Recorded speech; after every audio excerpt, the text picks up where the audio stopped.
Every night, without ceremony, without awareness, and without consent, you cast a vote.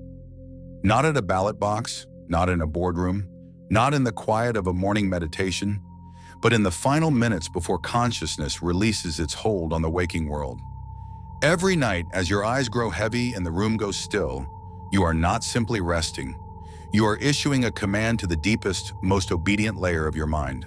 And if that command is fear, if it is the unpaid bill rehearsed one more time, if it is the anxiety of an account running low, the sting of a rejection replayed, or the slow dread of a life that has not yet become what you were promised it could be, then you are not merely going to sleep. You are programming scarcity into the most receptive soil in existence. Neville Goddard understood this with a precision that most teachers have never approached.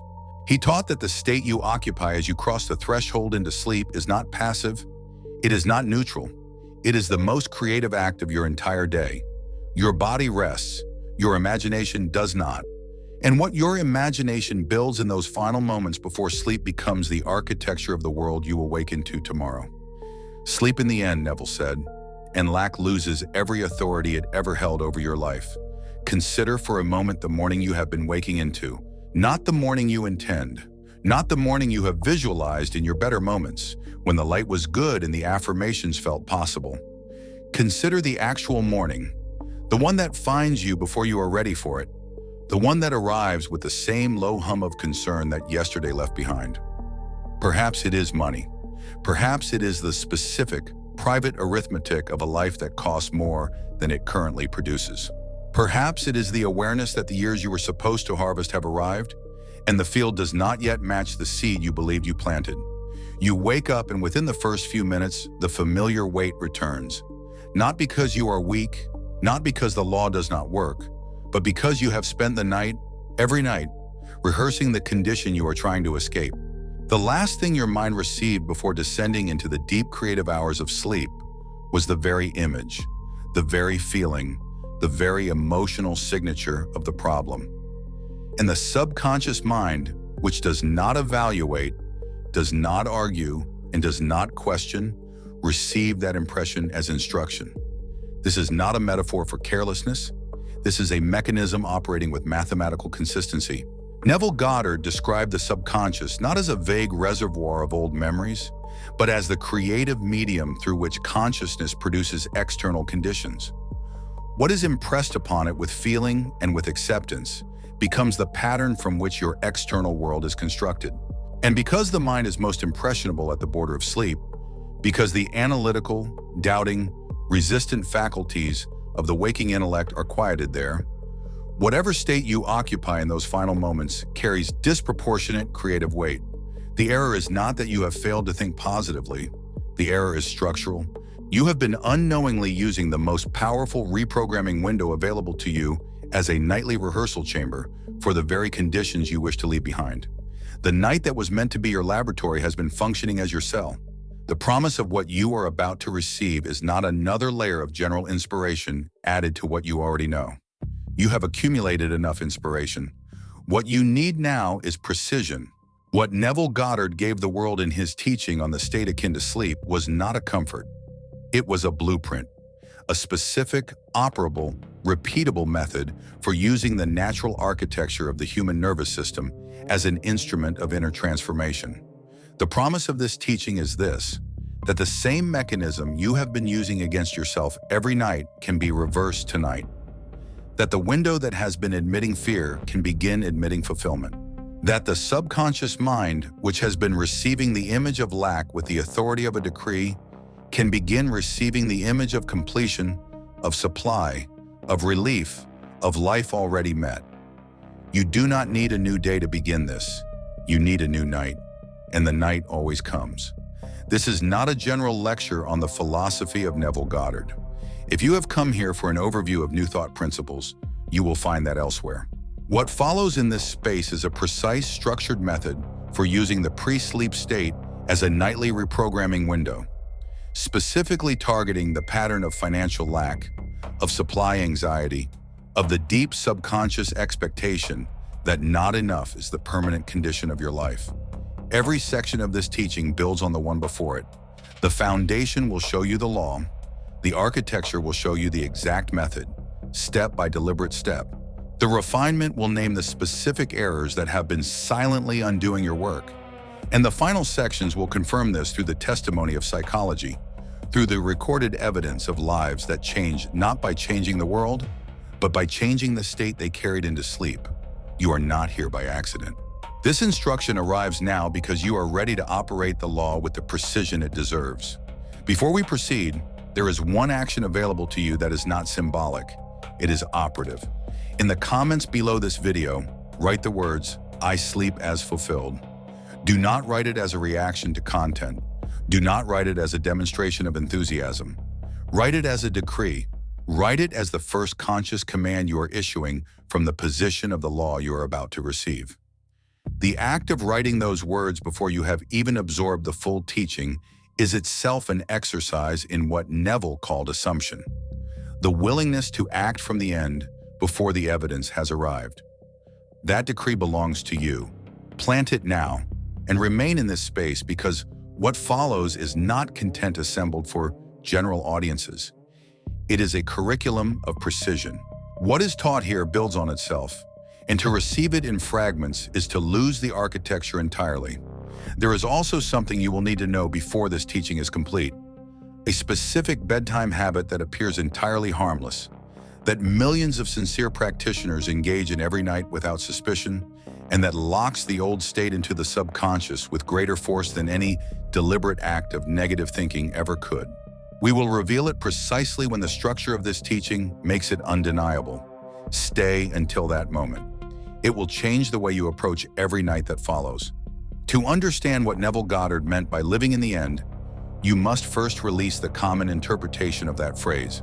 Most people hear living in the end and immediately translate it into the language of positive thinking. A bright mental picture held with effort, an affirmation repeated with determination, a deliberate attempt to feel better than present circumstances justify. That is not what Neville taught. That is not what he meant. And the gap between what he meant and what most people practice is precisely the gap between transformation and its chronic frustration. Neville taught that consciousness is not a mirror of external conditions.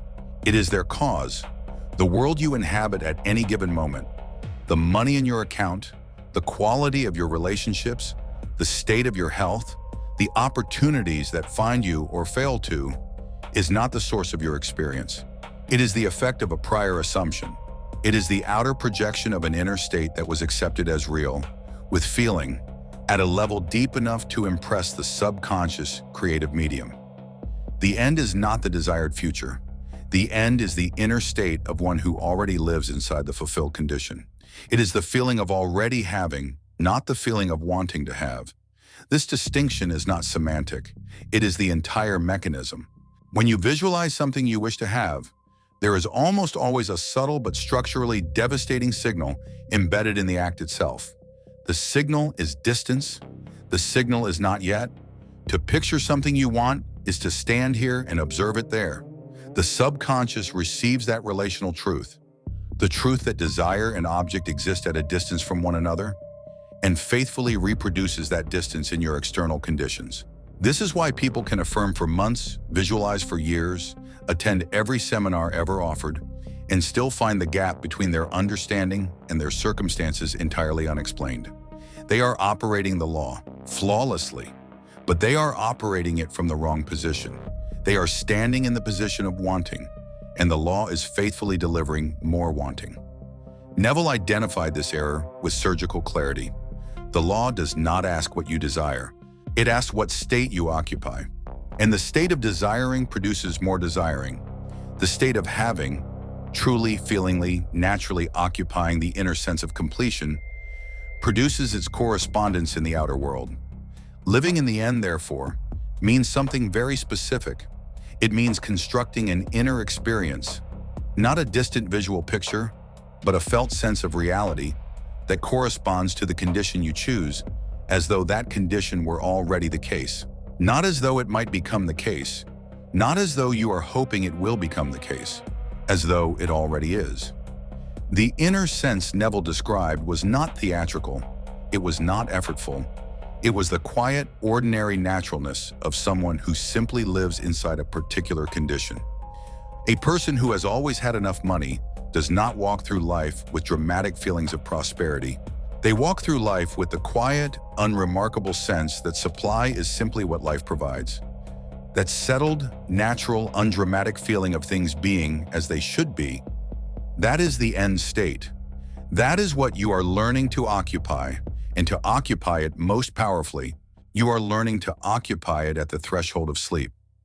The state, akin to sleep, a phrase Neville drew upon with deliberate precision, refers to that particular level of consciousness that exists at the border between the waking state and sleep. It is the hypnagogic threshold, the drowsy, softened, relaxed condition of awareness that arrives naturally as the body prepares to descend into unconsciousness. At this threshold, the critical, analytical faculty of the intellect is disengaged. The habit patterns of logical argument, skeptical evaluation, and circumstantial evidence, all of which normally work against the acceptance of a new inner state, have temporarily withdrawn from their posts. The guard has stepped away from the gate, and at that precise moment, the subconscious creative medium is more receptive than at any other point in the waking cycle. Neville taught this not as a spiritual convenience, but as a psychological fact. What you impress upon the subconscious at the threshold of sleep bypasses the resistance that normally prevents the acceptance of a state that contradicts current evidence. This is why the instructions Neville gave in his masterwork, Feeling is the Secret, were so practical, so specific, and so immediately applicable. He did not ask for complex visualizations. He did not demand hours of meditative discipline. He asked for one thing: that you feel the wish fulfilled as the very last emotional act of your conscious day.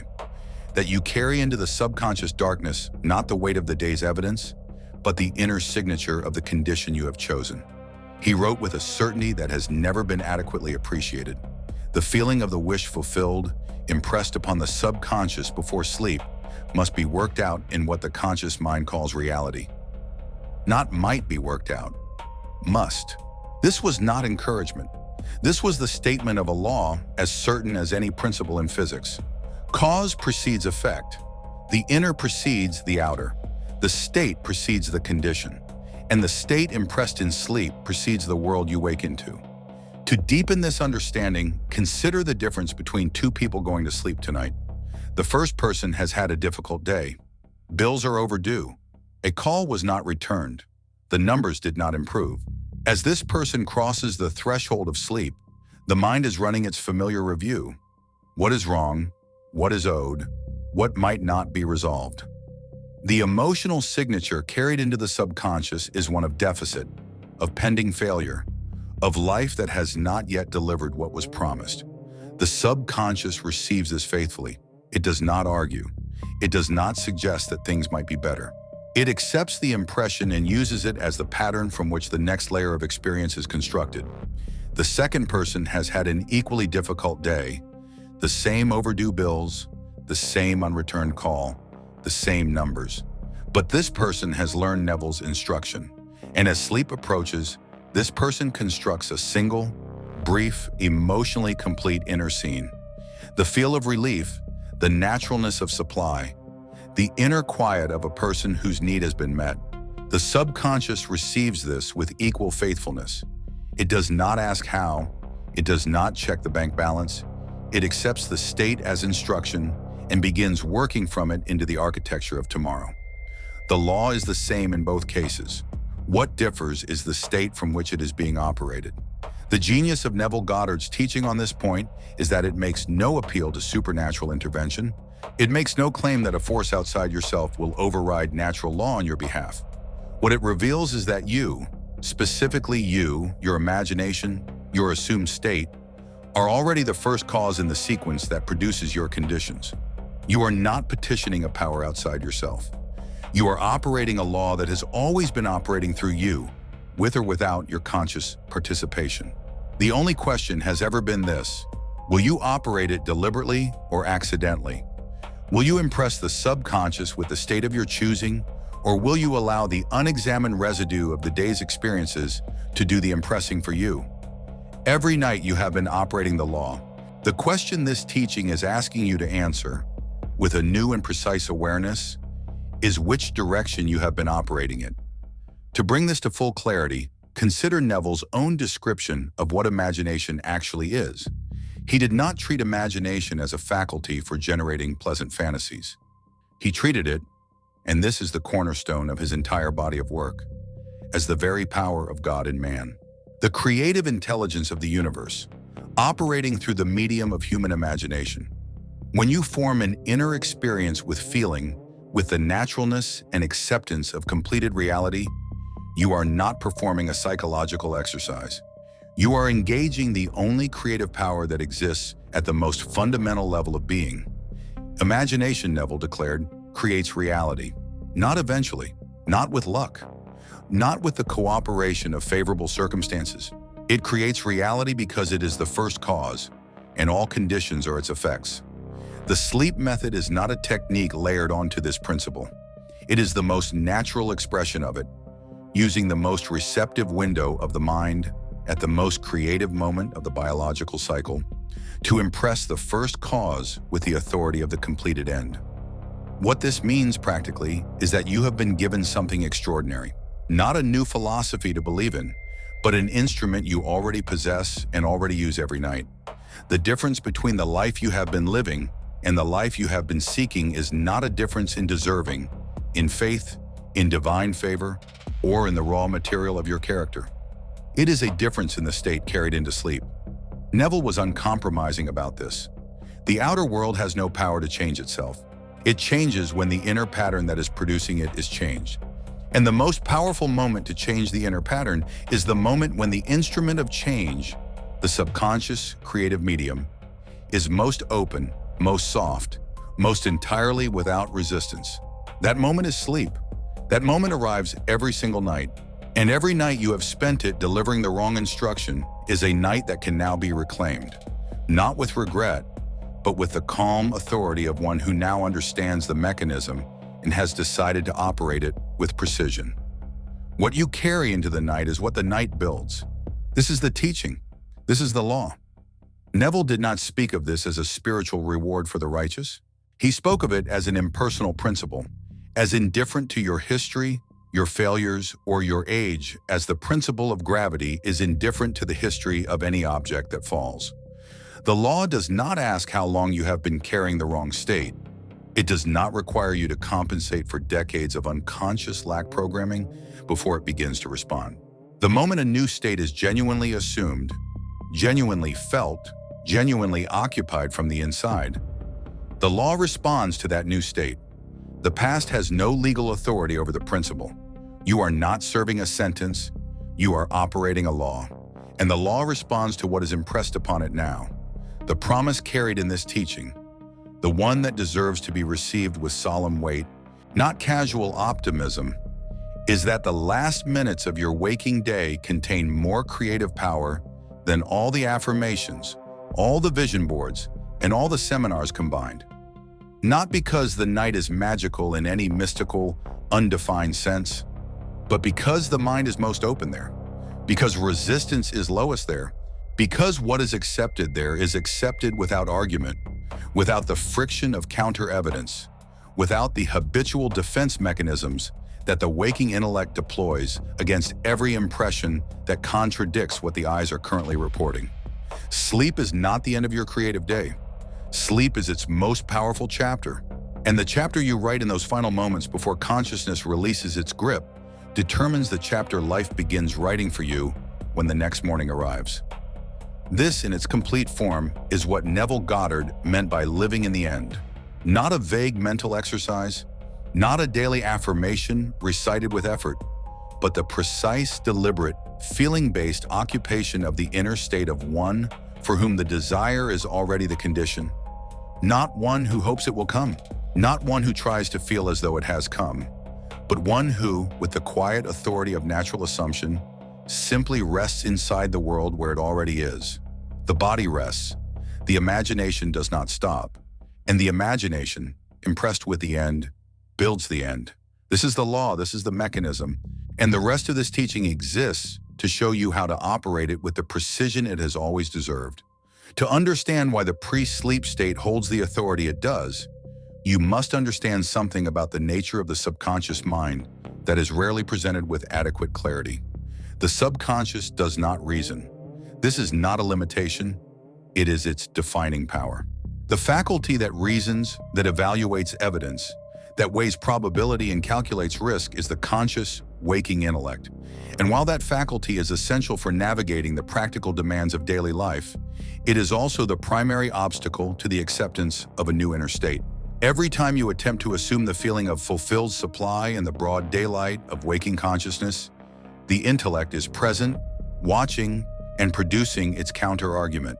The bank statement, the unpaid obligation, the evidence of what your eyes are actually reporting.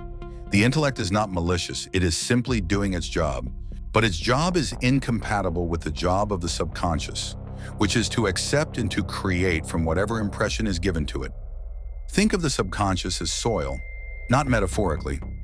Think of it with the precision that Neville himself applied. Soil does not evaluate the seed. It does not ask whether the seed deserves to grow, whether the gardener has earned a harvest, or whether last season's crop justifies the planting of this one. Soil receives, soil holds, soil produces. Whatever is planted with sufficient depth, with sufficient contact with the medium, with the conditions that allow germination, that is what the soil grows. The subconscious operates by identical principle. Whatever impression is planted in it with feeling, with the emotional reality of acceptance, is what it produces in the external conditions of your life. It has no capacity for refusal.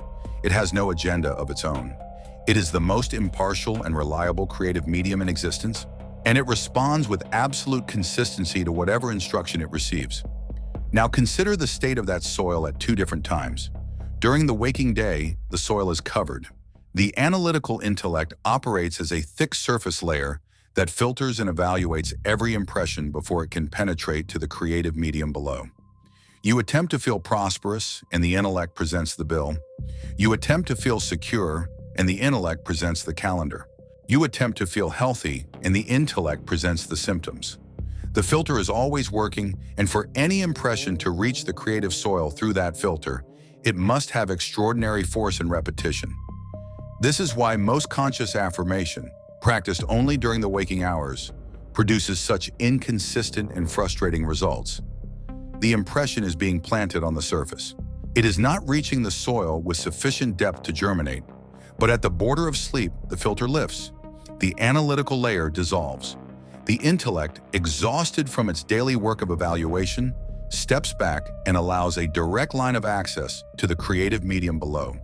The soil is no longer covered, it is exposed, it is soft, it is receptive in a way that has no equivalent during the waking hours. This is the condition Neville identified as uniquely powerful. Not because the nighttime is sacred in some mystical sense, but because the mechanics of consciousness create a structural opening that does not exist at any other regular point in your daily cycle. The impression planted at this threshold does not need to fight through the filter. It reaches the soil directly. It penetrates immediately. It begins germinating from the moment it is received. This is the logic of Neville's instruction in Feeling is the Secret, and it is worth pausing to appreciate the elegance of it. He was not offering a spiritual practice for the disciplined few. He was identifying a naturally occurring window in the architecture of every human consciousness. Every night, without exception, accessible to every person regardless of their spiritual background, their level of faith, or their history of success or failure. Every human being crosses the threshold of sleep every night. Every human being, in those final moments, is impressing the subconscious with something. The question has never been whether the impression is being made. The question has always been what impression is being made. Neville's teaching simply asks you to make that impression deliberately, to choose the state, to choose the seed, to plant in soft soil what you actually wish to harvest, rather than dropping it to the dark, whatever the day happened to leave in your hands. The analogy of planting deepens when you consider the role of feeling. Neville was specific about this. Feeling, as he used the term, was not a synonym for emotion in the ordinary, dramatic sense. He was not asking you to manufacture joy, to force enthusiasm, or to feel so intensely that the feeling becomes an effort in itself. Feeling, in Neville's precise vocabulary, referred to the inner sense of reality, the naturalness, the convincingness, the psychological weight of an experience that registers as true, not as wishful. It is the difference between imagining that you might have enough money and the inner sensation of simply being someone for whom enough has always been the ordinary condition of life. One is a theatrical performance. The other is an assumption. And the subconscious creative medium does not respond to performance. It responds to what it accepts as real. Consider the gardener more carefully. The depth of planting matters as much as the quality of the seed. A seed pressed lightly to the surface of the soil, never pushed to the depth where moisture and darkness can activate germination, will not grow, regardless of how carefully the gardener selected it. In the same way, an imaginal act held at the surface of consciousness, seen from a distance, observed rather than inhabited, performed rather than assumed, will not penetrate to the creative depth that produces change. Neville's instruction to feel the wish fulfilled was an instruction about planting depth. The feeling is what pushes the seed through the surface and into the generative dark. Without feeling, without the inner sense of reality, of naturalness, of completion, the imaginal act is a picture held in front of the soil, not planted in it. This is why the pre-sleep state is so critical. At that threshold, the soil is already soft. The depth requirement is lower. The feeling does not need to be intense. It does not need to be prolonged. It does not need to battle through resistance. A gentle, natural, quietly sustained sense of relief, of supply, of life already met, held in the final moments before consciousness descends into sleep, penetrates to the creative depth that would require considerable discipline and effort to reach during the waking hours. The fertile window of sleep is not a luxury for those with sophisticated imaginal practice. It is a structural advantage available to every human being, every night, requiring only the willingness to use it deliberately rather than accidentally. The law that governs this is precisely as impersonal as Neville declared it to be. It does not distinguish between the state a wealthy person impresses before sleep and the state a person in financial difficulty impresses before sleep. It does not offer one person's subconscious more creative power than another's. It receives the impression given to it and produces accordingly.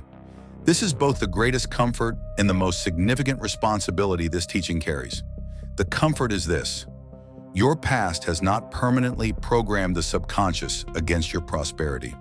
The impressions that have been producing your current conditions were made over time, night after night, with the emotional consistency of someone who genuinely accepted lack as their natural condition.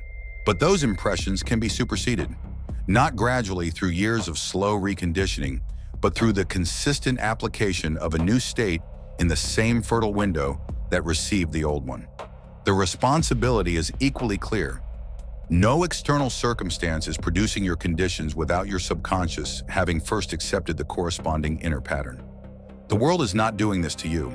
A prior state of consciousness is producing it through you, and a new state, consistently impressed in the fertile soil of pre-sleep consciousness, will begin producing a new world through the same law.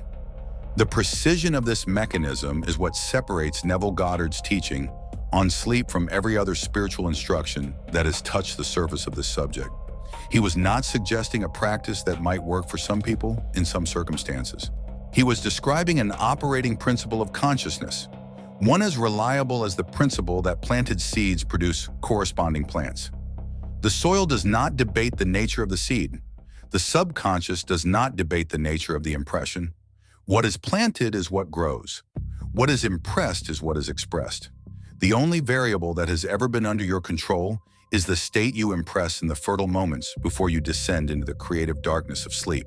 And that variable, the one you have perhaps been managing unconsciously, accidentally, against your own deepest intention, is now yours to operate with the full authority of understanding.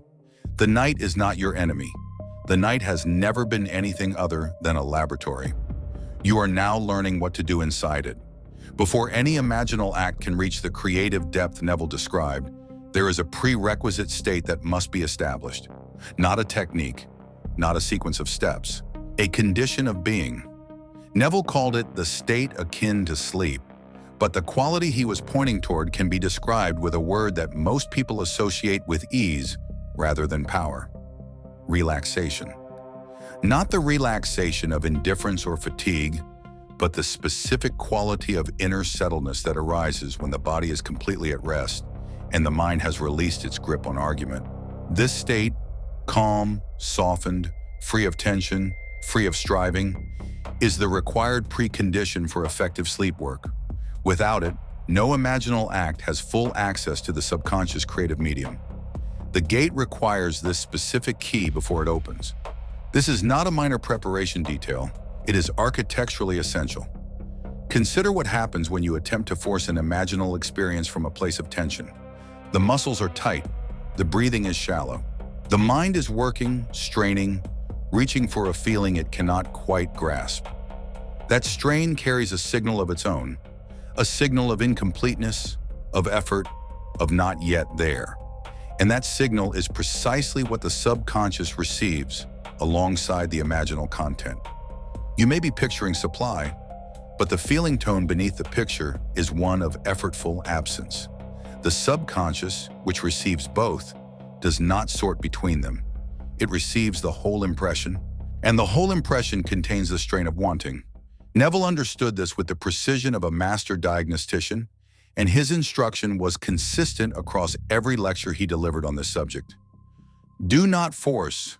Relax into the state. Allow it to arise as naturally as warmth arises when you step into sunlight.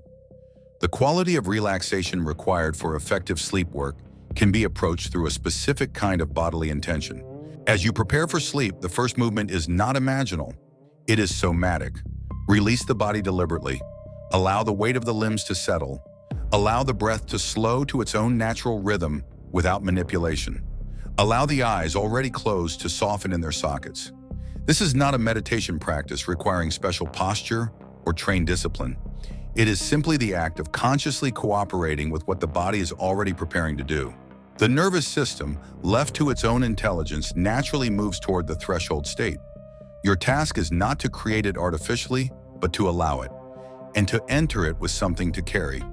What you carry into that relaxed state must also carry the quality of ease.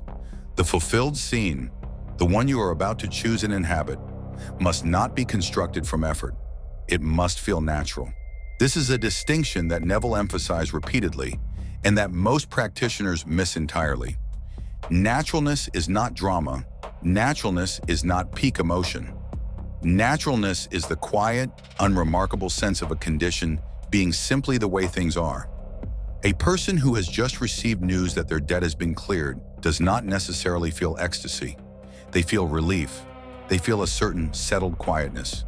They feel the absence of a weight that has been carried so long its lifting is itself the whole sensation. That quality of relief, simple, real, not theatrical, is far more powerful as an imaginal act than an elaborate emotional peak, because it carries the feeling tone of something that has genuinely arrived rather than something that is still being desperately sought. To prepare for sleep work in the way Neville intended, the mental posture must be one of fulfilled arrival rather than hopeful departure. You are not beginning a journey toward the desired condition. You are inhabiting, for these final minutes of consciousness, the inner world of one who already exists inside it. The preparation, therefore, is not to get excited about something coming. It is to get quiet about something that already is. This shift from anticipation to occupation is everything. It is the difference between being a traveler, looking at a destination, and being a resident of a home. The resident does not strain toward the home. The resident is simply inside it. That settled residential quality. The feeling of being already there, already met, already secure, is the condition you are learning to carry into the fertile darkness of sleep. The practical implication of this is that the minutes before sleep should not be used for affirmations that still carry the energy of petition. They should not be used for prayers that contain, however subtly, the signal of unanswered need. They should not be used for reviewing your visualizations with a critical eye, evaluating whether they felt real enough, or worrying about whether you are doing the technique correctly. All of that belongs to the analytical, striving mode of the waking intellect, and that mode must be fully released before the fertile threshold is reached. The preparation for sleep work is, fundamentally, the preparation for a complete inner transition. From the state of a person navigating the evidence of their current conditions to the state of a person who rests inside conditions that have already been resolved. The body knows how to cross that threshold every night. Your only task is to ensure that what crosses with you is the feeling of the end, not the residue of the problem. There is a gentle discipline in this preparation that deserves acknowledgement. The waking mind, especially one that has carried significant financial anxiety over an extended period, does not always release its grip willingly. The habit of reviewing the problem in the moments before sleep is deeply ingrained because the mind has been trained through years of repetition to treat the review of problems as something responsible, as necessary vigilance, as the diligent attention of a person who takes their difficulties seriously. This is the conditioning you are now being asked to override. Not with force, not with guilt, not with the straining suppression of unwanted thoughts, but with the calm replacement that Neville prescribed. You are not fighting the thought of lack. You are simply occupying a different state so completely, so naturally, so restfully, that the thought of lack has nowhere to land. The inner space is already occupied, fulfilled, at rest inside the end. This is the required state. Not a performance of peace, not a manufactured cheerfulness, not a strained holding of an image against the resistance of a doubting mind. Simply, relaxation, settledness. The quiet, complete, entirely natural sense of a person who rests inside a life that has already met their need. This is the soil condition. This is the gate. And it is this state, not the specific scene, not the particular imaginal content, not the duration or complexity of the technique, that determines whether what you plant before sleep penetrates to the depth where the subconscious can grow it into the world you awake into. The technique follows, but the preparation is the foundation. And the foundation is this quality of relaxed, natural, unhurried arrival at the feeling of the end. The degree to which you can truly inhabit this quality before sleep, even for 2 minutes, even for 60 seconds of genuine settled occupation, is the degree to which the impression reaches the creative depth. It need not be long. Neville was explicit about this. Brief, emotionally real, naturally inhabited moments of the fulfilled state are infinitely more creative than extended, strained, effortful sessions that carry the undercurrent of not yet. The duration of your sleep preparation is far less important than the quality of the state you bring into it.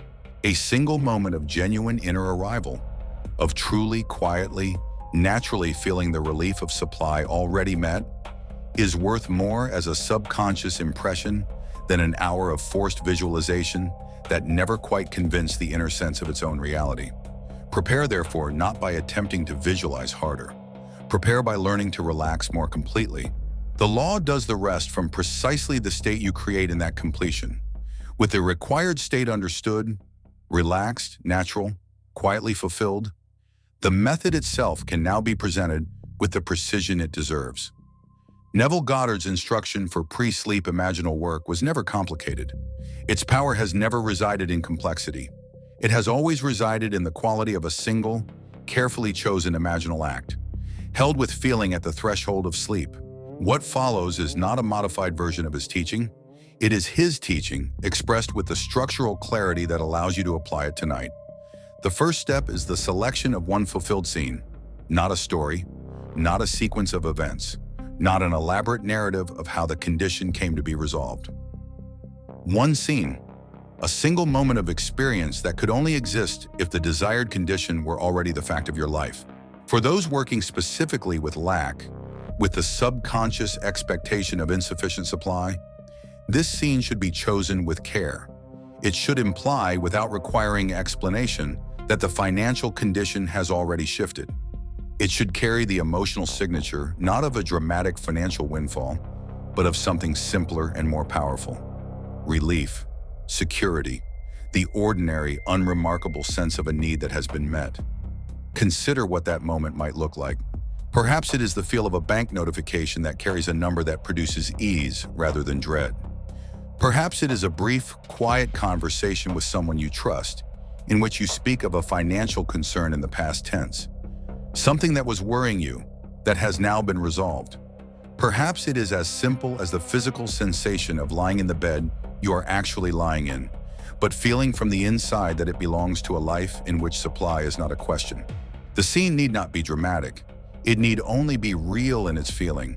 It need only carry the unmistakable emotional signature of one for whom the lack is done. The second step concerns duration and repeatability. Neville consistently advised against elaborate, complex imaginal constructions that require sustained mental effort to maintain. The sleep state method works best with brevity. A scene that can be entered and inhabited in 30 seconds, in 60 seconds, in the final 2 minutes before consciousness releases. A scene brief enough that the mind does not wander from it before sleep arrives, simple enough that the feeling can be recovered quickly on each subsequent night, natural enough that it does not feel like a performance being mounted anew each time. The simplest scenes are often the most powerful, because simplicity requires no effort, and effort is precisely what must be absent from this threshold. A complex, multi-part imaginal narrative demands the analytical attention of the waking intellect to keep its elements in order. A simple, emotionally complete moment, the feel of relief in the body, the quiet sense of a resolved condition, the ordinary naturalness of a life where supply has arrived, demands nothing beyond the willingness to inhabit it. Choose the simplest version of the scene that still carries the full emotional signature of completion.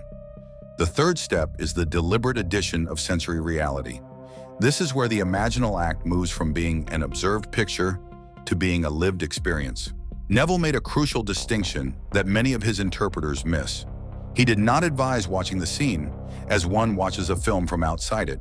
He advised living inside it, experiencing it from the first-person position of one who is genuinely there. The difference in creative power between these two positions is enormous.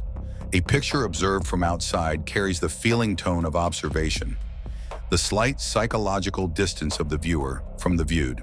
An experience inhabited from within carries the feeling tone of reality, the immediacy, the sensory texture, the naturalness of someone who is simply there, inside the moment. To add sensory reality to your chosen scene is to step inside it. What does the surface of the phone feel like in your hand as you read the notification that produces relief? What is the sound of the conversation in which you speak of the resolved condition? The tone of the other person's voice? The ease in your own? What is the temperature of the air? The quality of the light in the room where you rest as a person whose supply is secure? These details are not decoration. They are the means by which the imaginal act is transformed from a concept into an experience. And the subconscious creative medium does not respond to concepts. It responds to experiences accepted as real. The fourth step, and this is the culmination of the entire method, is to fall asleep inside the relief. Not to complete the visualization and then let go of it and fall asleep as yourself in your current conditions. Not to observe the fulfilled scene for a period and then set it aside when sleep arrives, but to let the feeling of the fulfilled scene be the last conscious experience before sleep descends. To carry the inner signature of relief, of security, of supply already met across the threshold of consciousness and into the generative darkness. This is the planting. This is the moment when the seed reaches the soft, receptive, undefended soil. The body is already at the edge of sleep. The analytical guard has already withdrawn. The creative medium is already open. And in that precise moment, you are choosing what it receives. You are choosing the instruction. You are planting in soft soil the inner experience of a fulfilled life. Neville called this sleeping in the end. It is not complicated. It does not require years of discipline to do.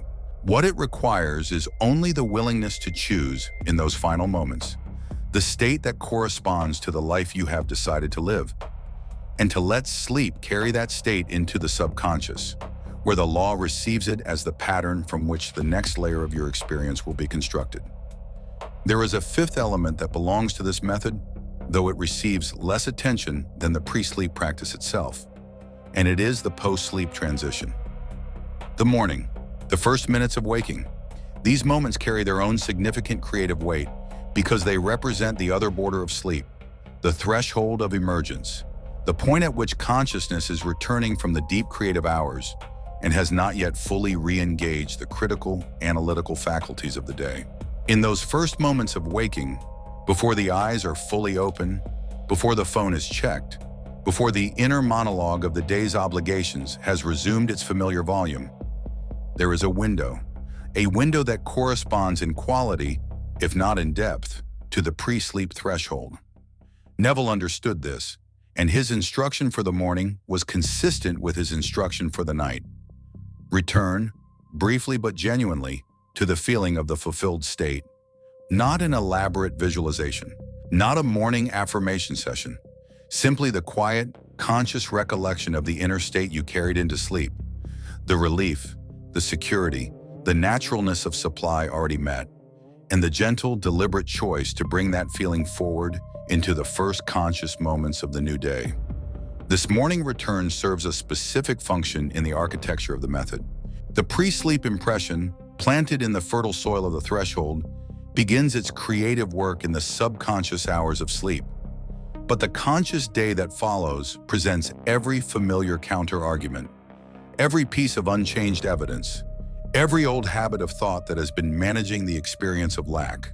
To return to the fulfilled feeling in the first conscious moments of the morning is to create a bookend, to surround the creative hours of sleep on both sides with the signature of the chosen state, so that the waking day begins from the position of the end rather than from the position of the evidence.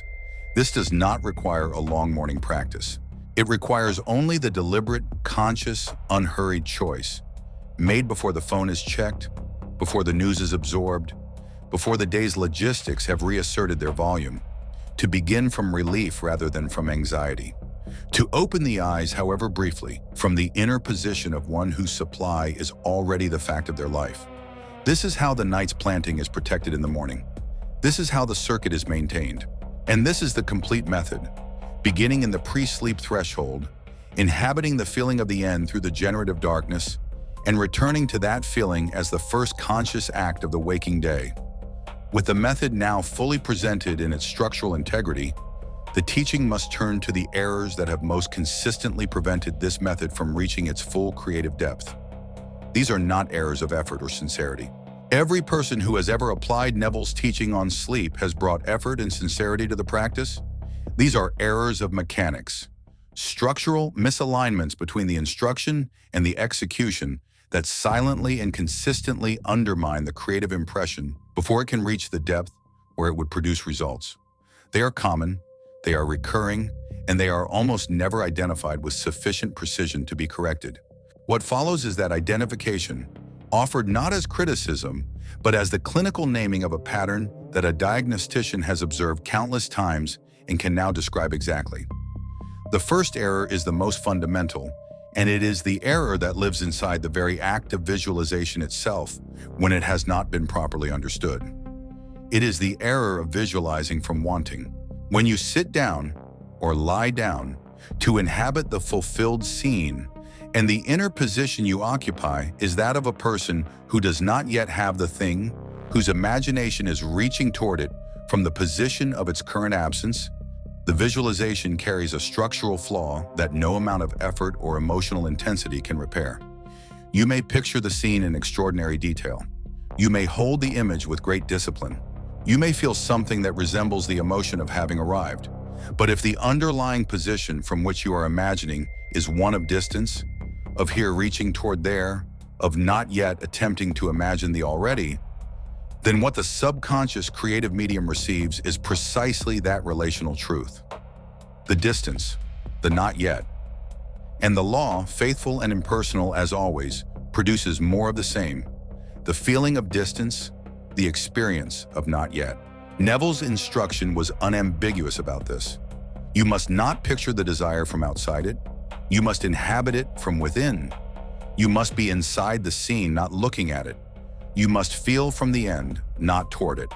The moment your imagination is reaching, you have already told the subconscious that the thing is beyond you, and beyond you is where it will remain. The correction to this error is not more effort, it is a shift of position. Before entering the chosen scene, Take a moment to settle into the felt sense of one for whom the condition is already the case, not one for whom it is coming, not one for whom it is possible, one for whom it simply is. The subtle but decisive shift from reaching toward to resting inside is the correction. It cannot be forced. It must be assumed. This is precisely what Neville meant by the word assumption. Not a mental trick, not a pretense, but the disciplined choice to accept the inner reality of the desired state as the actual position from which you are operating. When that position is genuinely occupied, even briefly, the visualization that follows carries the feeling tone of residency rather than pursuit. And residency is what the subconscious accepts as real. The second error is equally pervasive and operates in direct opposition to the preparation that effective sleep work requires. It is the error of trying too hard to feel. Having understood that feeling is the operative power in Neville's method. Many sincere practitioners make the logical but mechanically disastrous choice to pursue the feeling with force. They concentrate, they strain. They attempt to manufacture the emotional experience of fulfillment through sheer deliberate effort, the way one might attempt to force a locked door. And in doing so, they create precisely the condition that makes the feeling inaccessible. Tension. The state of striving is the structural opposite of the state of fulfilled arrival. A person who has everything they need does not strain to feel it. They rest inside it. They are at ease with it. Their relationship to their condition is not one of effortful maintenance, but of ordinary inhabitation. The moment you begin straining to feel fulfilled, you are signaling at the level of the body and the nervous system that fulfillment is something that requires great effort to reach, and the subconscious creative medium receives that signal alongside whatever imaginal content you are attempting to impress. The correction here is counterintuitive, and that is precisely why it escapes most practitioners. Stop trying to feel it intensely. Allow yourself to feel it naturally. Reduce the scene to its simplest emotional core, not the complex, elaborate, peak emotion version, but the quiet, ordinary, unremarkable version of what relief actually feels like when it has genuinely arrived. Think of a specific moment in your life when something that was worrying you was resolved. Not dramatically, not with fanfare, but with the quiet, settling sense of a weight lifting. That quality, that particular, understated, entirely real sensation of something being simply better than it was. That is closer to the feeling Neville was pointing toward than any manufactured peak experience. And because it is understated, it is achievable without strain. Because it is real in your memory, it is accessible in your imagination. Use the simplest, most natural, most genuinely inhabitable version of fulfilled relief, and the tension of trying too hard dissolves entirely. The third error completes a devastating cycle that many practitioners unknowingly repeat every night. It is the error of rehearsing lack after the technique. The sequence is familiar, even if it has never before been named. You complete the pre-sleep imaginal act with reasonable sincerity and some genuine emotional contact. The scene is held. The feeling of relief is touched, however briefly. And then, before sleep has actually arrived, the analytical mind returns, and with it comes the review. The bill that is still due, the account that is still low, the call that has not yet produced the result. The practitioner has, in the space of minutes, completed a genuine impression of the fulfilled state, and then immediately overwritten it with a fresher, more emotionally charged impression of the problem. The subconscious, which cannot prioritize between these two impressions except by the weight of feeling attached to each, often receives the second, the anxious review of the problem, as the more emotionally real of the two, and therefore the more authoritative instruction. This third error reveals something important about how the method must be understood in its entirety. The imaginal act before sleep is not a vaccination that immunizes the subconscious against subsequent impressions for the remainder of the night. It is a planting, and like any planting, it can be disturbed before it has had the chance to take root. The soil must be left undisturbed after the seed is placed. In practice, this means that the fulfilled scene must not be followed by a return to the analytical review of current conditions. It must be the last thing, not merely the last deliberate thing, but the last thing.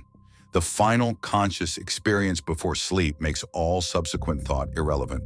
The discipline required here is not the discipline of positive thinking.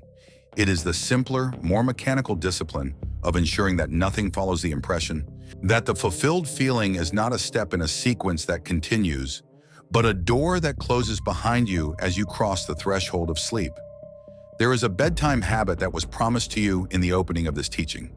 A habit that appears responsible, a habit that looks like conscientiousness, like the diligent attention of someone who takes their challenges seriously, a habit that is practiced by virtually every sincere person who has ever struggled with financial difficulty, with supply anxiety, with the quiet dread of a life that has not yet matched the level of their understanding. It does not look dangerous. It does not present itself as a spiritual error. It presents itself as ordinary, as the natural activity of a reasonable mind at the end of a difficult day. And it is, by Neville Goddard's analysis, the most consistently destructive act a person can perform in the precious minutes before sleep. The habit is this: falling asleep while mentally reviewing your problems. Not in the way of deliberate worry, not in the dramatic, identified way of someone who knows they are afraid and names their fear, but in the ordinary, habitual, almost automatic way of a mind that replays the day's unresolved concerns as a matter of course.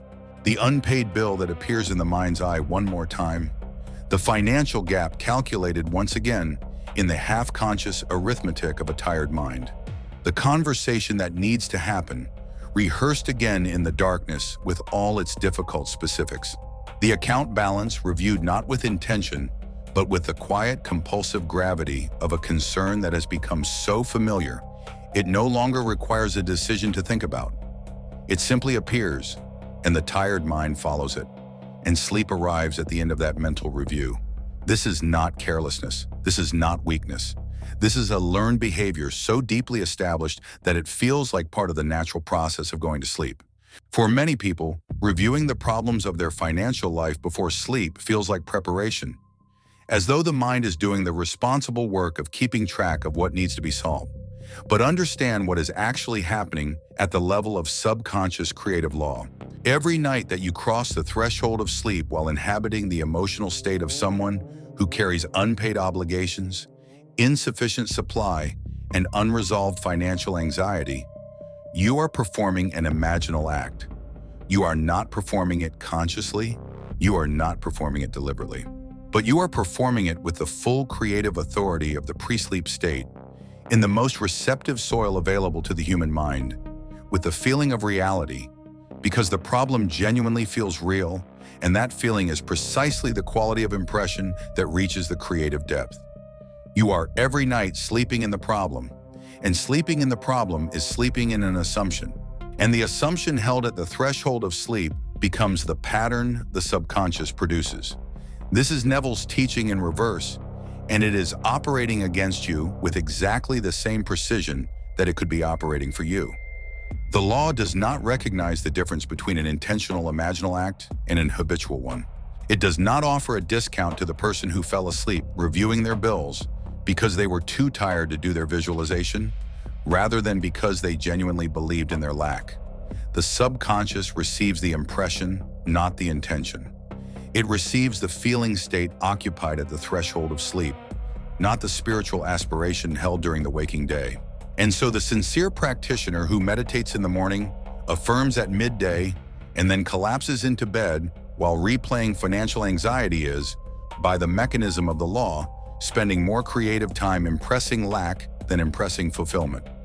The morning meditation impressed the subconscious with the disciplined effort of the waking intellect, filtered through the resistance of the analytical mind.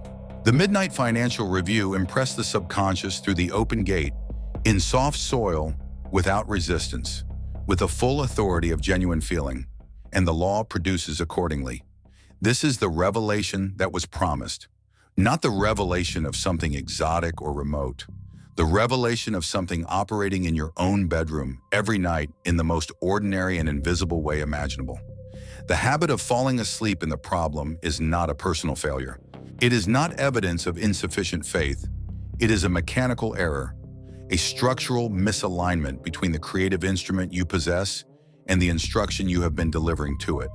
The error can be corrected tonight, not gradually, not through years of slow reconditioning, but through the simple, deliberate act of replacing the last conscious state before sleep with the fulfilled feeling instead of the anxious review. One night of genuine occupation of the end state, even for a few minutes before sleep arrives, is one night of the law operating in the correct direction. Consistent application builds the impression to the depth where external conditions begin to reorganize around the inner pattern. This is the law, this is the mechanism, and the bedtime habit of reviewing the problem, now named with precision, can now be retired. Neville Goddard's use of the word feeling was not casual. He employed it with philosophical precision that, if misunderstood, causes the entire method to be subtly but catastrophically misdirected. In the context of his teaching, feeling does not mean emotion in the theatrical sense. The dramatic, peak experience, heart-pounding quality of intense positive emotion. It does not mean the manufactured cheerfulness of forced positive thinking. It does not mean the enthusiastic performance of someone pretending to feel better than their circumstances justify. Feeling, as Neville used it throughout, feeling is the secret and the law and the promise, refers specifically to the inner sense of reality, the psychological quality of something being accepted, recognized, and inhabited as simply and naturally true. This distinction is everything, because it determines whether the practice produces results or merely produces the experience of practicing. When feeling is misunderstood as peak emotion, the practitioner pursues intensity. They try to feel very prosperous, very relieved, very secure, and they apply effort to the feeling itself, trying to make it larger, stronger, more convincing. The result of this approach is almost always the same: a brief, effortful experience of manufactured emotion that carries underneath its surface the ever-present signal of the effort required to produce it. The subconscious receives both the desired content of the emotional experience and the undercurrent of strain that reveals the experience to be produced rather than natural. And of the two, the undercurrent often carries more felt reality, because the effort is genuinely felt, while the prosperity is being imagined. When feeling is properly understood as the inner sense of reality, as the quiet, natural settledness of something being simply the way things are, the practice requires no intensity and no performance. It requires only genuine occupation of the chosen state at a level of sufficient naturalness that the subconscious accepts it without argument. This is why Neville described the ideal pre-sleep state as something resembling the quality of completeness, the inner signature of a person who has just received good news and has absorbed it to the point where it is no longer news, but simply the new ordinary. The excitement has settled. What remains is simply the quiet knowing of a changed condition. That quiet knowing, undramatic, natural, unhurried, and entirely absent of the signal of want, is the most creative feeling state available to the practitioner of sleep work. It is powerful not because of its intensity, but because of its naturalness. And naturalness is what the subconscious creative medium accepts as real.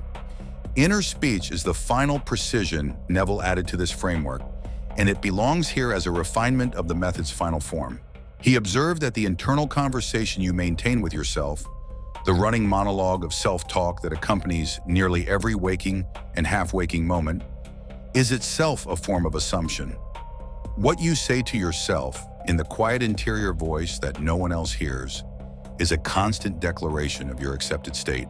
A person who carries subconscious lack will have an inner speech populated with the language of scarcity. What if it doesn't improve? This is taking too long.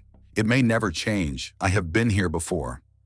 A person who genuinely inhabits the fulfilled state will carry an inner speech that simply reflects that state without drama.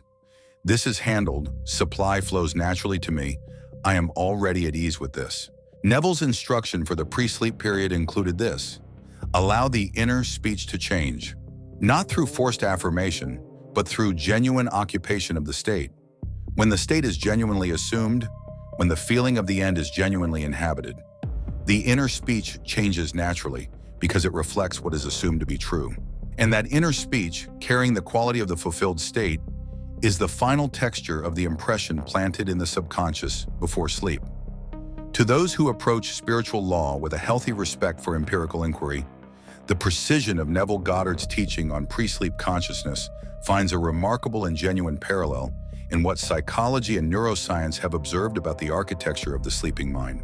It is not claimed here that science proves the spiritual law. It does not, because the spiritual law operates at a level of causality that empirical instruments have not yet learned to measure. But the parallel is not invented. It is observed. And it is presented here as a confirmation of coherent mechanism, not as a substitute for the law itself. The state that Neville called the state akin to sleep corresponds closely to what sleep researchers identify as the hypnagogic state, the transitional phase between wakefulness and sleep in which the brain shifts from the alert, analytical patterns of beta wave activity toward the slower, more receptive patterns of alpha and theta wave activity. This transition is characterized by a specific reduction in critical, evaluative thought, a softening of logical argumentation, and an increase in associative, imaginal, emotionally toned mental content. In this state, the mind is demonstrably more open to suggestion, more responsive to imaginal content, and less defended against impressions that contradict the established patterns of waking belief. The guard, to use the gardening language introduced earlier, has genuinely stepped away from the gate. What is particularly relevant to the teaching of this video is the role of emotional salience in sleep-based memory processing. Sleep researchers have observed, through decades of consistent study, that the sleeping brain tends to consolidate emotionally significant material with particular efficiency. The events, concerns, and emotional experiences of the waking day that carry the highest emotional charge are processed, organized, and integrated during sleep in ways that have direct consequences for mood, expectation, and the emotional set points with which a person awakens. This is not a fringe finding. It is among the most consistently replicated observations in sleep science, forming the basis of well-established therapeutic approaches to emotional processing and resilience. The implication, when translated into the language of Neville's teaching, is straightforward. The emotionally charged material you bring to the threshold of sleep is precisely the material that your sleeping mind will most actively process, consolidate, and integrate into the expectational patterns you carry into your waking life. This is why the nightly review of financial anxiety, conducted habitually at the threshold of sleep, produces results so consistent and so resistant to change. It is not merely the waking thought of lack that the conscious mind will carry into the next day. It is the sleep-consolidated, emotionally integrated, deeply accepted pattern of lack, processed through the creative hours of sleep with the full priority that the sleeping mind gives to emotionally significant material, that wakes with you, that shapes your expectational set, that colors your perception of the evidence your day presents. The practitioner who falls asleep reviewing their financial fears is not merely going to sleep with a negative thought. They are feeding the most powerful biological consolidation mechanism available to the human mind with the specific emotional content they most wish to remove from their experience. The reverse of this is equally significant. Research into pre-sleep cognitive interventions, deliberate, guided imaginal practices conducted in the period before sleep, has shown that intentional pre-sleep imagery can produce measurable effects on subsequent mood, emotional expectation, and even the quality of decision-making in the following day. Studies examining the use of positive mental imagery before sleep in the context of anxiety and worry have found that such imagery can reduce the intrusion of anxious thoughts, alter the emotional content of dreaming, and shift the emotional set points with which participants approach the subsequent waking period. These are not spiritual claims. They are reported observations from empirical research, and they align with remarkable coherence with the precision of what Neville Goddard was teaching decades before the neuroscientific instruments existed to observe the mechanisms he was describing. The psychological concept of expectational priming offers a further parallel. Expectation, the inner anticipation of what is likely, what is normal, what is the default condition of one's life, functions as a perceptual filter through which all incoming evidence is processed. A person who carries a deep, subconscious expectation of financial insufficiency will consistently perceive their daily experience through that filter, noticing the evidence of lack, interpreting ambiguous situations toward the negative, and unconsciously orienting their attention and behavior in ways that confirm and perpetuate the expected pattern. This is not a conscious choice. It is the automatic operation of a deeply established expectational template.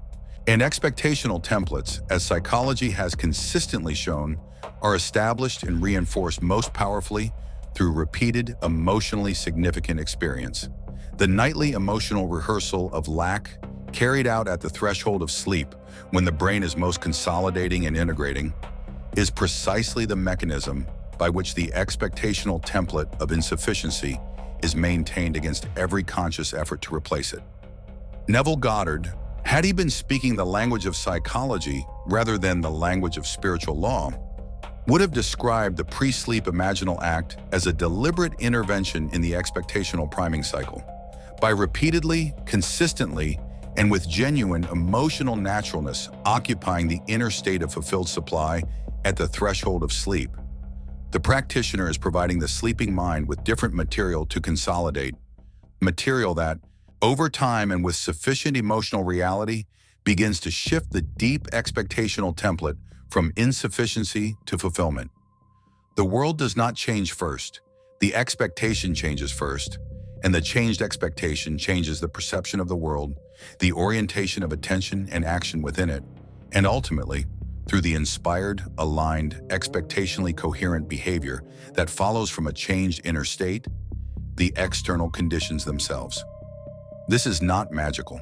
It is the orderly operation of a deeply established principle. Neville described it as law. Psychology describes it as mechanism. Both are pointing at the same thing. It is worth dwelling on the relationship between pre-sleep mental states and the quality of decision-making in the following day, because this is where the practical bridge between inner law and external change becomes most visible. Sleep science has established that both the quantity and quality of sleep and the emotional state in which sleep is entered have significant consequences for executive function, risk assessment, and the quality of judgment in the waking hours that follow.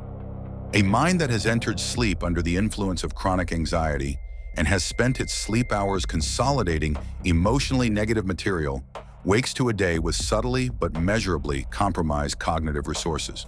Perception is narrowed. Creative problem solving is reduced. The capacity for inspired, non-habitual thinking, the kind of thinking through which unexpected solutions and previously invisible opportunities are recognized, is diminished. The person carrying the subconscious pattern of lack is not merely experiencing an inner condition. They are, through the medium of sleep-altered cognition, literally perceiving a reduced version of the world. The reverse, the mind that enters sleep in the quiet, natural inner state of fulfilled supply and allows the sleeping hours to consolidate that emotional content, wakes to a qualitatively different perceptual field. Not a different world, but a different field of perception within the same world. Attention, no longer oriented primarily by the anxiety of lack, becomes available for the recognition of possibility. Creative cognition, no longer exhausted by the nightly consolidation of fear, operates with greater range and suppleness. The inspired action that Neville described as the natural accompaniment of a changed inner state. The unexpected phone call returned. The arrangement that had not been available before. The perception of a path through a problem that had seemed previously impassable is not supernatural intervention. It is the ordinary consequence of a mind operating from a different expectational set, perceiving a world that has not changed, but that is now being perceived with different instruments. This is the mechanism that the 5,000-year-old spiritual wisdom and the contemporary laboratory observation are both pointing toward. The inner state produces the outer condition, not by miraculous override of natural law, but by the orderly operation of the deepest principles governing the relationship between consciousness and the conditions it inhabits. Neville taught this from the first principles of spiritual law. Psychology observes it from the first principles of empirical measurement. The teaching of this video stands confidently in the space where these two bodies of knowledge confirm each other and invites you to apply what both are consistently saying. The state you carry into sleep does not merely affect your rest. It shapes the world you wake into. Deliberately choose that state with the precision this teaching provides, and the night becomes the most powerful instrument of change available to you. Consider the story of a man in his mid-50s, a man of genuine faith, of considerable self-development reading, of years of sincere spiritual practice, who found himself year after year in the same relationship with money. Not catastrophic poverty, something more insidious. A chronic, unshifting pattern of just enough, of supply that arrived but never accumulated, of financial conditions that responded to crisis management, but never to the prosperity consciousness he had been building for decades. He had visualized, he had affirmed, he had attended the teachings and understood the principles at a conceptual level that many teachers could not surpass. And yet, every morning, the same familiar weight returned with the light, the same low hum of financial concern, the same private arithmetic of an account that needed more than it had. When he examined what actually happened in the final minutes before sleep, not what he intended to do, not what his practice called for, but what actually happened in the dark of his bedroom after the book was closed and the light was off, the pattern became visible. Every night, reliably, the mind returned to the bills, to the specific named obligations that had not been resolved, to the mental calculation of what was coming in and what was going out in the gap between them. It was not dramatic. It was not what he would have called fear precisely. It was simply the familiar gravity of an unresolved problem, and the mind, trained by years of repetition, moved toward it automatically in the dark. He was falling asleep inside the problem every night with the full creative authority of the pre-sleep state, and the problem, received by the subconscious as the operative instruction, was being faithfully produced in the next day's conditions. The change he made was small enough to seem insignificant. He chose one scene, a receipt. Not an imaginary windfall, not a scene of dramatic financial reversal, but a simple image, a piece of paper held in his hand, marked paid. The specific debt that had weighed on him longest, paid in full. He did not construct an elaborate visualization. He did not attempt to trace the narrative of how the payment had arrived. He simply allowed himself to feel in the moments before sleep what it would feel like to hold that piece of paper. The relief of it, the specific, physical, bodily quality of a weight that had been carried for so long that its lifting was the entirety of the sensation. He held that feeling, not intensely, not with effort, but with the quiet, natural inhabitation of someone genuinely resting inside relief, and allowed sleep to arrive inside it. The results did not appear in the form of a dramatic overnight change. They appeared in the way that subconscious repatterning typically appears when it is genuine, through the changed quality of perception that precedes the changed quality of condition. Within days, he noticed that his morning thought was different. The familiar weight was lighter, not because the external conditions had changed, they had not, but because the expectational set from which he was perceiving them had shifted. He found himself thinking for the first time in years in terms of arrangement rather than emergency, of possibility rather than arithmetic, of what might be available rather than what was missing. He made a call he had been avoiding. He proposed an arrangement he had previously lacked the inner ease to even formulate clearly. The arrangement was accepted. The specific obligation that had been the subject of his nightly scene was resolved through a channel he had not anticipated and could not have engineered from the position of anxious management he had previously occupied. This is not presented as proof of supernatural causation. It is presented as the testimony of a mechanism operating as described. The changed inner state producing changed perception, changed orientation, changed action, and ultimately changed external condition. The subconscious, consistently impressed with the fulfilled state at the most receptive window of the daily cycle, gradually but reliably reorganized the expectational template from which his waking life was being conducted. The world he woke into was the same world, but he was perceiving it from a different inner position, and from that position, the same world contained different possibilities than it had from the position of chronic insufficiency. The night had stopped being a prison and had become, precisely as Neville described it, a workshop. And in that workshop, the architecture of a different life was being built, one night of fulfilled assumption at a time. The difference between sleeping in lack and sleeping in the end is not a difference in the sincerity of the practitioner. It is not a difference in the quality of their faith. the depth of their desire, or the length of their spiritual practice. It is a difference in the state that crosses the threshold of sleep. Consider them in direct contrast, held side by side with full clarity. Sleep and lack sounds like this, running through the mind in the dark. What if nothing changes? What if the account doesn't recover? What if the arrangement falls through? What if this is simply the permanent condition of my life, and everything I have been practicing has been mistaken? These are not the thoughts of a weak person. They are the thoughts of an honest mind confronted with real evidence, looking at conditions that have not yet changed, and reaching the conclusions that the evidence appears to support. The problem is not the honesty. The problem is that these thoughts, in this state, at this threshold, carry the full creative weight of the pre-sleep impression. And what they impress is the inner state of one for whom the answer to all those questions is the worst possible one. What if nothing changes? The subconscious receives nothing changes. That is the instruction. That is the planting. That is what the creative medium builds from. Sleep in the end sounds different. Not louder, not more dramatic, quieter. It is the last breath before sleep, and it carries this. It is done. The obligation is met. I am relieved. Supply has found its way to me as it always does. I am safe inside my life. I rest inside a condition that is already resolved. These are not statements of forced optimism. They are, in Neville's framework, the deliberate assumption of an inner state, the state of one for whom the end has already arrived.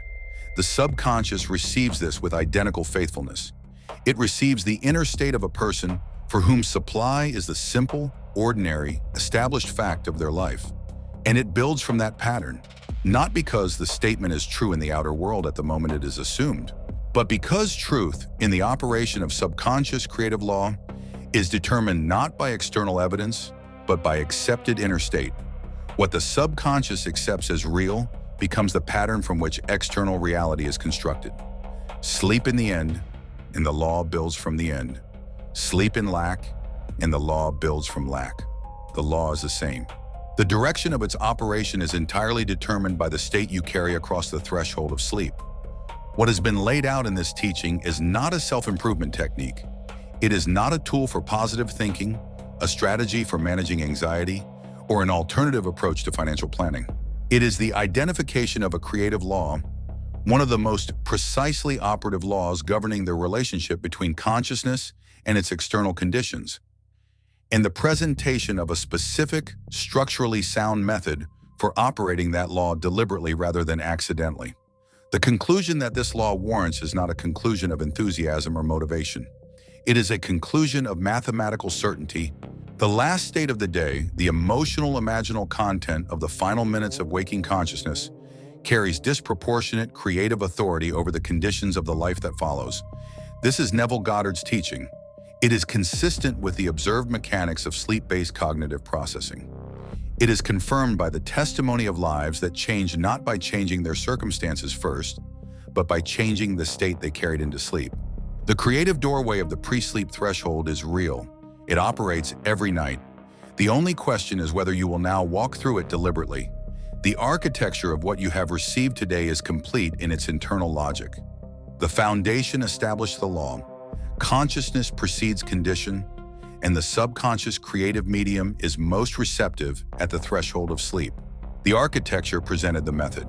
One simple, sensory, emotionally real scene of fulfilled supply, inhabited naturally rather than forced, carried across the threshold of sleep from the inside rather than observed from outside. The refinement named the errors, visualizing from wanting rather than from being, straining to feel rather than allowing the natural quality of fulfilled relief, and most critically, undoing the impression with the habitual review of the problem that follows the technique. The validation confirmed through psychology, through neuroscience, and through the testimony of changed experience that this law operates with the consistency of a principle, not the inconsistency of a hope. Every layer of this architecture points toward the same irreducible truth. What you sleep in, you build. The night is the most creative chapter of your daily existence. You have been leaving it to accident. You are now equipped to operate it with precision. The specific power of this teaching for the person who has practiced and studied and affirmed and visualized for years without achieving the full transformation they were promised lies in this diagnosis. The work done during the day, however sincere and disciplined, has been consistently undermined by the state carried into sleep. This is not a condemnation of the daily practice. The morning meditation, the affirmation, the conscious attunement to prosperity, all of this has value and will continue to serve you. But it has been operating at a disadvantage, fighting through the filter of the analytical mind into a subconscious that receives it with resistance, while the nightly review of lack has been operating through the open gate, without resistance, in the most fertile soil available, with the full emotional authority of things that are genuinely felt to be real. The correction is to close that gap, to bring the same quality of genuine, feeling-based, naturally inhabited assumption to the pre-sleep threshold that the anxiety of lack has always brought there involuntarily. This is the recalibration. This is the precision correction, and it is available to you beginning tonight. The magnitude of this opportunity is worth a moment of solemn recognition. You have not been failing at the law. The law has been operating perfectly. It has been producing, night after night, with extraordinary consistency, exactly what has been impressed upon the creative medium at the most receptive window of your daily cycle. The faithfulness of the law, its utter impersonality, its refusal to play favorites or offer exceptions, is precisely what makes the correction so powerful once it is understood. The same law that has been producing the pattern of lack from the nightly impression of lack will produce the pattern of fulfillment from the nightly impression of fulfillment, with the same consistency, with the same impersonal precision, with the same mathematical certainty. You are not asking the law to make an exception for you. You are learning to give it a different instruction, and the law responds to the instruction. Tonight, the first night you choose the end, do not give your nights to fear. This is not a spiritual encouragement. It is a structural instruction. Your body requires the night for its restoration. Your nervous system requires sleep for its renewal. But your subconscious mind, the creative medium through which the law of consciousness produces your external conditions, does not rest when your body rests. It continues. It processes. It consolidates. It builds from whatever pattern was last impressed upon it before the threshold of sleep was crossed. And if that pattern is fear, if it is the faithful, emotionally real, habitually repeated impression of financial insufficiency, then the hours your body spends in restoration are hours your imagination spends, building the world of lack that you will wake into tomorrow. Your body is resting. Your imagination is still choosing a world. The only question has ever been, which world is it choosing? You have spent years, perhaps decades, with a genuinely sincere commitment to the principles of this teaching. You have wanted the transformation. You have worked toward it. You have sometimes caught glimpses of it, moments when the inner state aligned and something unexpected opened up, and you recognized it as the law working, and you were encouraged. And then the glimpse faded, and the old conditions reasserted themselves. And the discouragements that you have, perhaps never fully named to anyone, began to accumulate. The private suspicion that something is broken at the root level. The question that the sincere practitioner is most ashamed to ask. If I know all of this, why is the gap still there? The answer to that question is not that the law is unreliable. The answer is not that you are undeserving. The answer is precisely what this teaching has presented. The work has been done on the surface during the day through the filter of the analytical mind, while the most powerful creative window has been left to the unconscious authority of old habitual fear. The root level is the pre-sleep state. The root level is now addressed. There is something that must be said with the solemn compassion that the magnitude of this truth deserves. For the person who is reading this at a point in their life when the gap between their understanding and their experience has become genuinely painful, when the years they were supposed to harvest have arrived and the field does not match the seed, this teaching is not asking you to dismiss the weight of what you have carried. It is not asking you to pretend that the anxiety has not been real, that the financial pressure has not been genuinely difficult, that the discouragement has not been legitimate. All of that has been real. All of it has been felt, and the subconscious creative medium has received every bit of it, with the full faithfulness of its nature, and has built accordingly. The compassion of this teaching is this: you were not wrong in your practice. You were operating from an incomplete understanding of the mechanism. The missing instruction was the pre-sleep state. Now you have it, and the law, which has been operating with perfect consistency against your intention, is now available to you to operate with perfect consistency in alignment with it. The correction is not complicated. It is not distant. It begins tonight. Your imagination is not dormant while your body rests. This understanding, fully received, changes the entire relationship you have with the night. The night is not a neutral pause between productive days. It is not simply recovery time. It is the creative chamber where the pattern of your next layer of external experience is built from the impression last received by the subconscious. Every night you have the choice, and you will always have the choice regardless of how the day has gone, regardless of what evidence the waking hours have presented, to enter that chamber carrying the state of the end. To bring to the most creative hours of your existence the inner signature of one for whom the need is already met, the supply already present, the condition already resolved. You do not need a better day first. You do not need external evidence of change before the change can be impressed. You need only the willingness in the final minutes of consciousness to occupy the inner world of the life you have chosen rather than the inner world of the conditions you are leaving. This is the sovereignty that Neville Goddard was pointing toward when he taught that imagination is the only reality, and all conditions are its shadows. The shadow cannot change itself. The shadow is not the cause. You are the imagining consciousness, the one who can choose which state to occupy in the most receptive window of the mind's daily cycle. You are the cause. The conditions are the effect. The effect has no power over the cause. The evidence has no authority over the assumption. The bank statement, the unpaid bill, the unreturned call, these are shadows of a prior assumption, and they have no capacity to prevent a new assumption from producing a new effect. You are not at the mercy of your conditions. Your conditions are at the mercy of your assumed state.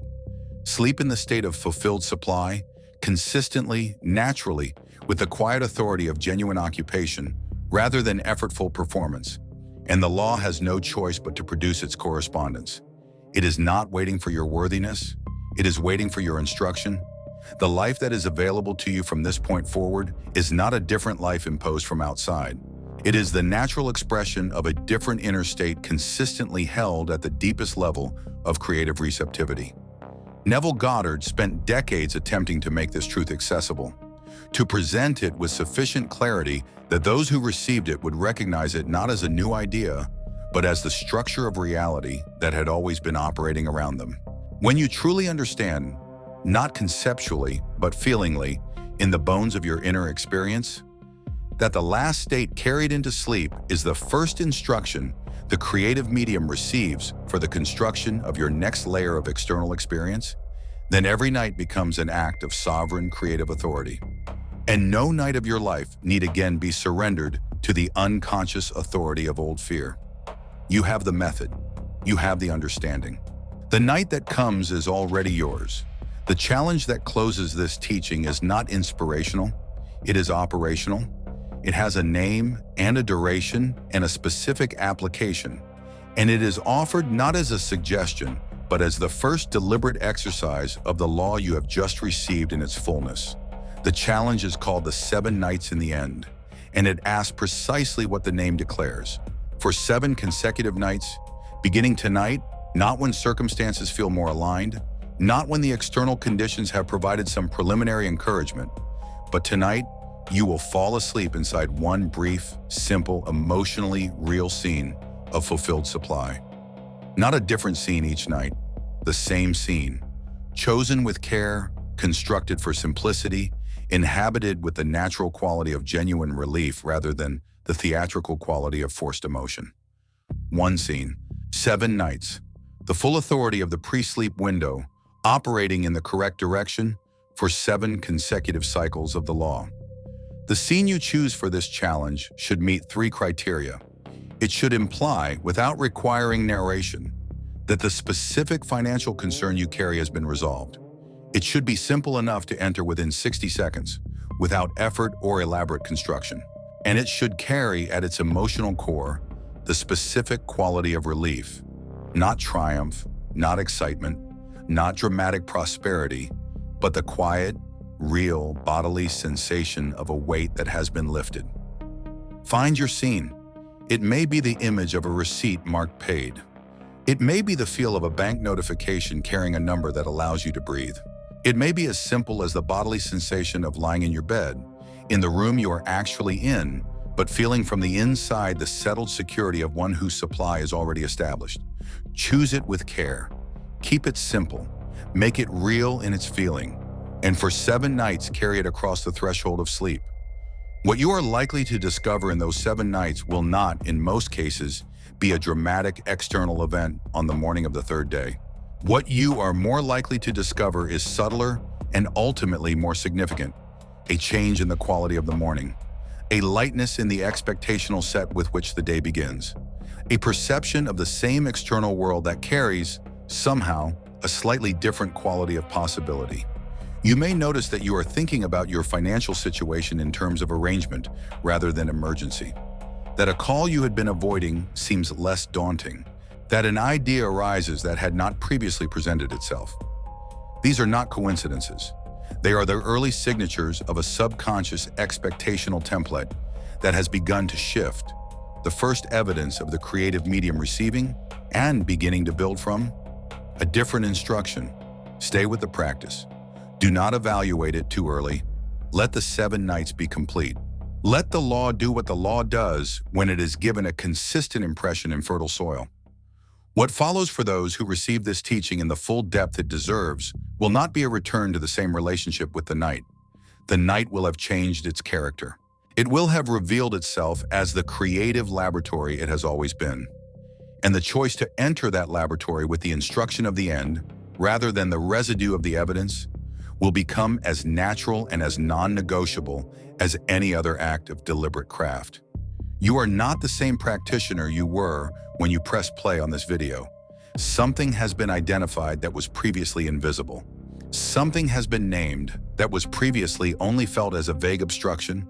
The mechanism has been made visible, and the mechanism, once visible, cannot be unseen.